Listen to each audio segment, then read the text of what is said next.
Just want to do a little comparison of a couple of dual sports that my dad and I picked up this last summer. KLR650 and a XR650L, and really they're pretty similar bikes in some ways and completely different bikes in others. Going to kind of give a little rundown on each. If you're on this video, you probably know quite a bit about these already. Both 650 single cylinder thumpers, kind of dual sport, meant for being able to run down the highway and then being able to run off-road as well. Not great dirt bikes, not great street bikes, but good for both. So what we have here, the XR is an 04 and the KLR is an 05. They've both got a handful of farkles on them. I would say they're sitting probably about the same amount of power. The XR has a full exhaust with a White Brothers E-Series can on it, and then it's been jetted up, and the KLR is bone stock, so as far as exhaust and jets. And I would say they probably, riding them back to back, they feel like they have about the same amount of power. They just deliver it in completely different ways. The XR is much more torquey. It has power right off the bat.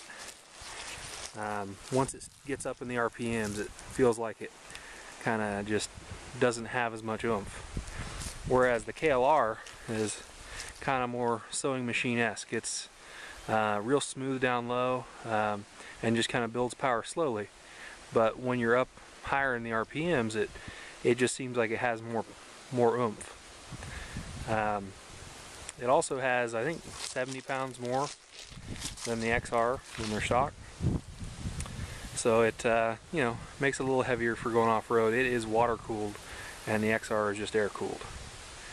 But overall, it's been a pretty good couple of days. We spent 250 miles on the highways, back roads, getting here. We're down in the Ozarks, in Missouri, and it was a good ride, but we had Kansas winds and headed south into 45-mile-an-hour wind. The XR just could not maintain. It had a hard time staying at 65 mile an hour, whereas the KLR had no issue. It's just one of those things, just the different nature of the motor. So let's see. With the KLR, you get much more of a touring bike. It is set up for running on the road when it comes from the factory. It comes with, I think, a 6.1 gallon tank, which is huge. The XR, I think, comes with a 2.9 maybe. This one, we fitted a Clark 4.7 gallon.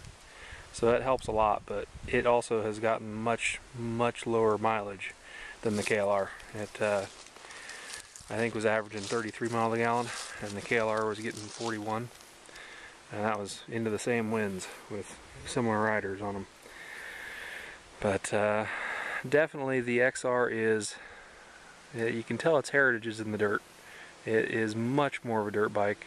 Still very heavy to be called a dirt bike, but much more dirt capable. KLR with a good set of tires on it is pretty darn dirt capable, but it is much happier on the road. So that's just a little comparison after spending the 250 miles of highway and probably, I don't know, 75 on the back roads and little trails here in Missouri. If you're doing just dirt, the XR, it wins. But if you're looking for something to commute on, if you're looking for something to be able to put some highway miles on and really do some traveling to get to your dirt, honestly, I'd have to go with the KLR.